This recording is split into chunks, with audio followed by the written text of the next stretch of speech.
Hello everybody, welcome to the United Stands. I'm Mark Goldbridge. This is your latest Manchester United news, and are Manchester United broke ahead of this summer transfer window?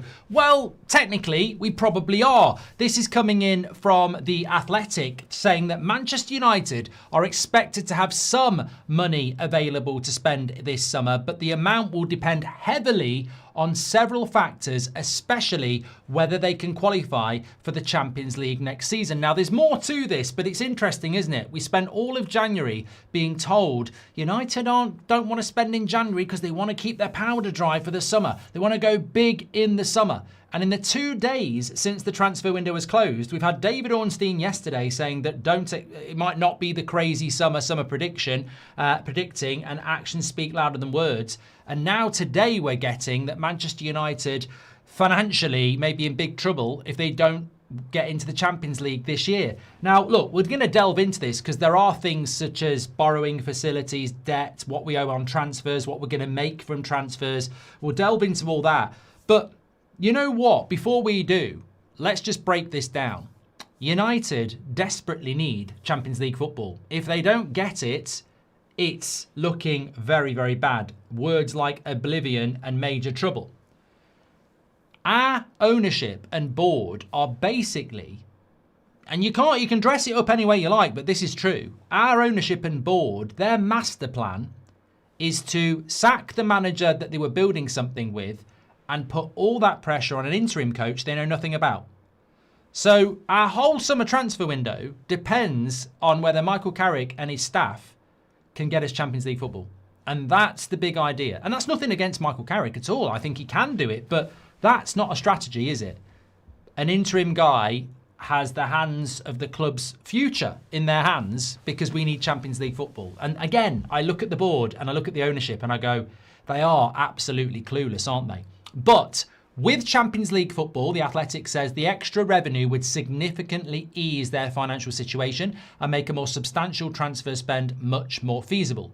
Without Champions League football, they could be forced to borrow heavily again to fund big signings, likely by drawing on their revolving credit facility, which is a form of overdraft. However, this same facility did cover a large portion of last summer's £250 million spending, and currently United have already borrowed £300 million out of a possible £350 million under that facility, leaving them with only £50 million of remaining headroom to borrow without needing arrangements. In fact, it's £55 million. So of the £350 million we borrowed last year, we've already spent £295 million of it ahead of the summer. So I think, look, it's not quite panic stations, but it's the fragility of how this football club is being run. If you are run by Todd Boehly, or you are run by Sheikh Mansour, or you are run by the Kroenkes, or you are run by Liverpool, you're not in this situation. You're not. You're not funding your transfer window on borrowing money from banks. You're funding your transfer window on your own success and your own wealth. Manchester United probably will get into the Champions League this year, and we'll be able to use that money to ease the burden. But it just shows you how fragile it is, because we have got no money. There are rule changes in the summer that actually technically let us spend more money. And some of our fans get excited about that. Oh, the rules are changing. But what they don't realise is those rules changing only help Todd Boehly or Man City because they've got money they want to spend. Just because a bank says you can start spending an extra £1,000 on your card, your limit's gone up, you've still got to have the £1,000. And that's where United's problem is. It's the cash liquidity that we don't have because we've got owners that don't put their own money in and want to live off you, which is why there's a lot of moaning at the moment in the fan base that the Aston Villa game, which I think is in March, the prices are going up. The tickets for the Villa game are going up. Well, this is because we haven't got enough games for them to rip us off. So they're knocking the prices up. They're making you pay. They're not covering the costs of failure. They're not covering the costs of their failure. They'll make you pay for it. That's how it works. So, look, I think, as I said, Champions League football will help us. It goes on to say that without Champions League, it probably halves Man United's transfer budget. Some say it would be 100 without Champions League football, 200 with it. But there are many technicalities to that, of course, because you don't pay 100. If you buy Elliot Anderson for £80 million, you don't pay £80 million. You might play 20 this year, 20 next year, etc. But that's part of the issue because we've got £300 million owing in transfers. We still owe payment to on Cunha. We owe payment to on Mbermo. We're probably still paying maybe for Mount. I don't know. Xerxes. I don't know. We will be still paying for Xerxes because that was done over a number of years. So there is a number of transfers that we still have to pay this year for players that we've already got. So when you hear these financial wizards telling us that we're, I'll read it out for you. I saw it a few minutes ago. So when you see, it's irritating, but it's natural on people who don't actually know what they're on about. It's actually the Manchester Evening News saying that Man United could pocket 100 million this summer from selling loanees like Rasmus, Rashford, Onana, and there's big savings on wages from Casemiro and Maguire if he leaves. So they add that all up and say, well, we can spend £100 million. But what they don't realise is we owe £300 million on transfers anyway, and we'll still have to pay debt interest. And it's this fantasy world that people walk into when they start saying, well, we don't need to worry because we're gonna save Casemiro's wages, and then we're going to get money for Rasmus, and we're going to get money for Rashford. And then you go, yeah, we do owe £300 million in transfer fees for players we've already bought, and we've got debt interest to pay. So just because you can add some money up doesn't mean that's going to mean that we can spend that money. So I think it's also worth bearing in mind as well that the debt for Manchester United is still very, very high. I think it rages at around £750 million at the moment. We still owe £300 million in outstanding transfer fee and instalments. And we've obviously got a huge hole this season in our revenue from match days because we have only got 40 instead of 60. So, look, we've got to get Champions League football. We've got to get Champions League football. And it also fits in with what I said to you yesterday as well, that I thought I'd turn that on. That's weird. Oh, no, I'm on the wrong thing here. It also fits in with what I said to you last night about how when you look at the January transfer window, and there's a lot of people saying it in the chat, and I'm sure if you're not watching it live, you'll have your own thoughts. Does this explain why we didn't do anything in January? Instead of being aggressive and on the front foot, you go negative and on the back foot. I was saying on the 8 o'clock show last night that I have a theory that we didn't spend in January in case we don't qualify for the Champions League. I get the feeling we're not spending in case we don't qualify for the Champions League because, you know, you go defensive. You're like, let's save our money in case we need it if we don't go into the Champions League, instead of let's spend that money to make sure we get in the Champions League. And that cautious approach is very, very concerning for every Manchester United fan, no matter where you are in the world. That's a very, very concerning approach from your ownership when they're saying, let's not spend the money to make sure we get in the Champions League because we might need that money if we don't get in the Champions League. It's conservative. It's risk averse. But this is an entertainment sport. This is football. You're meant to take risks. Manchester United are meant to take risks. So we could have spent that money, that 60 million, to make sure we do get in the Champions League. Instead, they've gone, let's not spend it in case we need it in the summer if we don't get in the Champions League. And it's a strange approach, but it probably does, fit in with what we've been thinking. Random guy, thanks for your super chat. He says, is this surprising? They never spend Glinios out. Lewis Marsh says, would you get Berg and Stiller as it's balanced? I like both those players. I do like both those players, I'm not going to lie.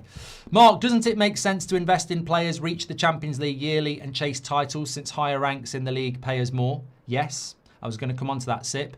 And our ownership and board are exactly why we are broke. Enough said. They are business people and don't have a business strategy. Wow, inept much, says Mike JW. Yes, well, I agree with you. But look, I think that what we saw last summer with the expenditure of Arsenal, Liverpool, Man City and Chelsea was 4 teams that finished in the top 4 who outspent everybody else. Net spend will be different, of course, but I don't really believe in net spend anymore. Some United fans knock one out to it. I don't agree. I don't actually agree with it anymore because I actually think it's what you spend. It's not your net spend, it's what you spend. And when you look at what Arsenal spent and what Liverpool spent and what Chelsea spent and what Man City spent, their net spends might be decent, but I'm looking at what they spent, because the only reason their net spend's different is decent because they have decent players that go for decent prices. So if Man City spend $500 million, but they sell players for 300 million, all right, their net spends 200, but they still spent $500 million. The fact that their net spends 200 million is because they buy good players and they sell good players. I don't think net spend's something I'm really interested in with Man United anymore, because I'm certainly not interested in our competitors. I'm interested in what our competitors are spending. If Liverpool spend $500 million and make 250 million, I'm not saying it's a 250 million pound spend. They've still spent $500 million on new players. They're just selling decent players and making some money back. We need to be spending that amount of money. It's about what we spend. And the reason those clubs in the top four spent so much last summer is because how many years have they been in the Champions League in a row? And they want to be in the Champions League every year. So it's speculate to accumulate. These clubs are spending big because they want to make sure they're in the Champions League next year, the year after that, and the year after that. Because if you know you're in the Champions League every year, you're making £100 million in revenue. So it worries me. It worries me how the ownership, I mean, breaking news, slow sports news, the ownership worry me anyway. Of course they do. But what really worries me is the appetite for success. We've seen in January, they'd rather keep their powder dry and see what happens in the summer before spending. Effectively, I'm not going to spend any money now. I'll see if we're in the Champions League before we spend. Because if we're not, I'm going to use this money that I've got now to help us survive. You can understand that if you're a bloody business, but this is a football club. Like, we need to be competitive. We need to speculate to accumulate. You need to take risks. It's what football's all about. But we don't have the financial structure to do it, because we've got owners in the Glazers that don't like any of their money being involved and want profit, and INEOS who are basically a bitch to the Glazers. So I don't know what to say, really. It doesn't mean we're not going to spend in the summer. I think if we're in the Champions League, it helps us spend. If we're not in the Champions League, we probably have to borrow even more. But it's more of a long-term thing. This is not necessarily about, oh, are we going to spend in the summer or aren't we going to spend in the summer? Of course we will. But will we ever spend to the level we need to spend? If we spend £250 million in the summer because we've got Champions League football, I'm sure a lot of you will be happy. I personally think we should be spending 450, because that's what Arsenal and Liverpool and other clubs are doing now. They're spending big amounts to make sure they've got big competitive squads. And I just think it's been proven with INEOS and the Glazers that their appetite is just not there to be successful. Their appetite is there to be fourth, probably. And that's what they're looking to be. And sustaining that's going to be very difficult in this model, because they're always looking at the financials and how they can save money. And as a football club, we are 100% being run like a business. Everything we do is about sack them to save that. Don't do that to save that. Can we get on that flight and do that to make that? I mean, look at the behavioural traits of United over the last. I mean, look at the end of last season. We finished 15th. We lost the Europa League final, and we got on a flight to the other side of the world to get £8 million. It was embarrassing. It was absolutely embarrassing. The shittest season on record, and we're going to the other side of the world with players that just don't want to be there to get £8 million into the coffers. Everything we do is about business, and it's not about what's best for the football club. Hope you well, Mark. And United stand, says Daniel. Our owner's border is disgraceful. More spin than Kylie Minogue spinning around on a hamster wheel. So Jim Radcliffe was out of his depth from the start. Champions League is crucial. I think we will get Champions League by default, but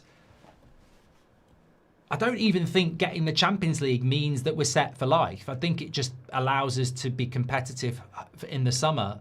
I don't know what happens year after year after year. I just don't get this model. It doesn't make any sense to me. I think it's about survival rather than success.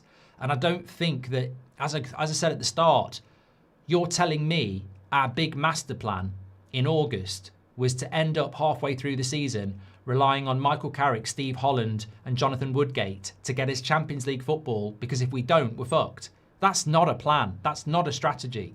That's chaotic. And as I say, I think Carrick and co can do it, but what a strategy from our owners to put ourselves in that position and then not give them any players to make sure it happens. It's weird. So look, Yeah, I think the big thing most people take away from it is that for the last few weeks, we've been told we're not buying in January because we're going big in the summer. And in the last 24 hours, we've had 2 drops from credible outlets that it could be a painful summer for Manchester United. So beware. I mean, they're sending a warning out, basically. They're sending a warning. If we're not in the Champions League, there's not going to be a lot of money around. And even if we are in the Champions League, by the way, you don't get £500 million. You're clear about 100. It's about £100 million. So let's not forget, even if we are in the Champions League, it's not the difference between spending 100 million and 500 million. It's the difference between spending 100 and 200. It might be one player's worth. So it's important to factor that in as well. It's £100 million Champions League football. It's not like £500 million. Wolves beat us on January transfers. How did that happen, says Amit. Thank you very much. And random guy, I think we did that as well. If we're broke, how are we funding a stadium, says Cal?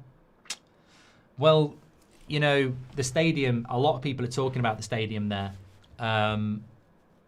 My theory is that we will, and it's only a theory, I think with the stadium, it's the word borrowing is going to be a big thing. Look, if I've got £2 billion and Sir Jim Ratcliffe persuades me to invest that £2 billion to build the stadium, I've still got to have the £2 billion back.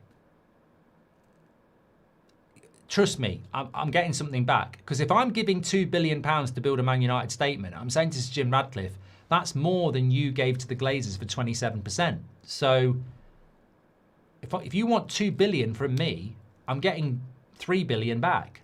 Or I'm getting half the club. So how is it working, you know? Naming rights only goes so far, Danny. But it'll be a loan. It'll be a loan, and it could be a loan over 30 years. But it'll be... The funny thing, the issue with the stadium is that there's some fans out there that think in 5 years' time we've got a stadium that's going to make us ridiculously rich. There's people out there that think when we built this 100k capacity stadium, we're suddenly going to be making 100 million a game and we're going to blitz Man City and everybody else. What people don't realise is we'll probably spend the next 20 years paying that stadium off. It'll be many years before we're making the profit from that stadium that makes a difference because we'll have to pay it off. We haven't... If Qatar had bought the club, they'd have built the stadium. And from day one, the profits would have been coming in because that's the model they had. They wanted to pump money in. And you can, the scary thing is, if I'm a billionaire and I buy Man United and the Premier League say you can't put $1 billion into the club because of FFP, I can say, F you, I'm spending $2 billion on that stadium and you can't do anything about it. And they'll go, no, we can't. You can spend $5 billion on the stadium if you want. We can't do anything about it. So the stadium could be spent, could be bought, could be built by any owner that wants to build it. But we're not, the Glazers and Sir Jim are not going to go, here's our gift for being horrible to the club and the fans, we're building it. They're not building it. They're going to find people to pay for it. They probably won't spend a penny of their own money. So in some way, shape or form, it'll be leveraged debt that we have to pay back. And it might not be a lot per year. It might be very little per year, but it will take... It could be over 30 years. I don't know.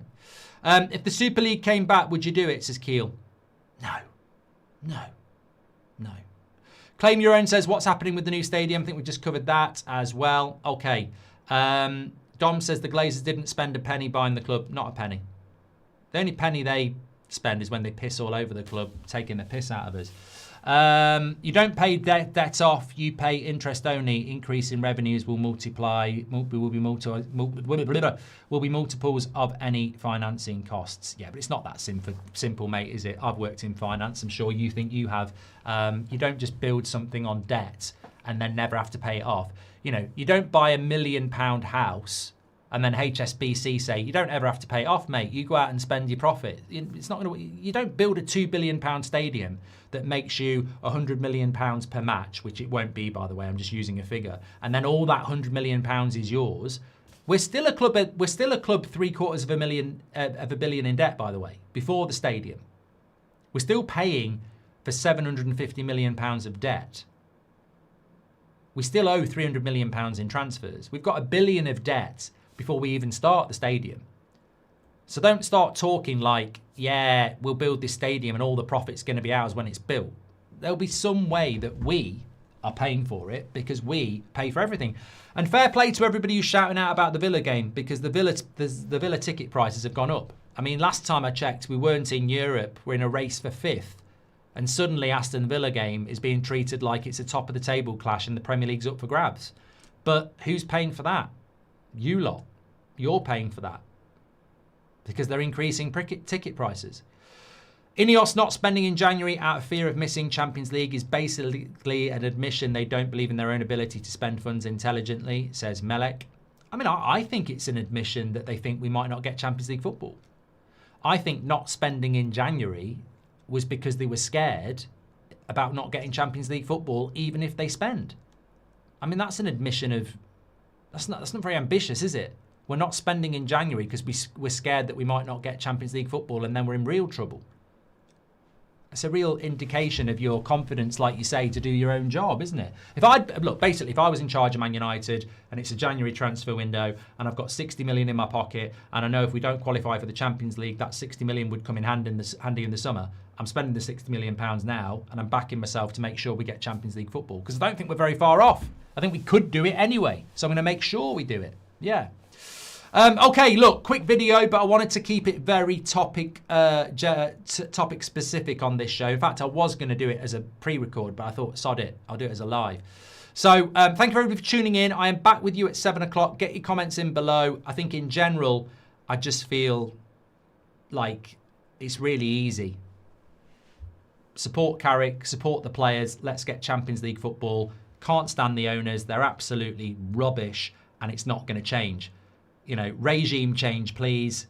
Team, manager, you have my support. I can easily do both. And they get absolutely no credit. So the Carrick situation, the mood is back, the flavour is back, the attack is back. If Carrick keeps this up, a future coach manager opinion, I think we need someone but don't know who, says the Moose one. There we go. What a way to end the show. I'll be back with you at 7 o'clock live. Take care, stay safe. I'll speak to you all in a bit.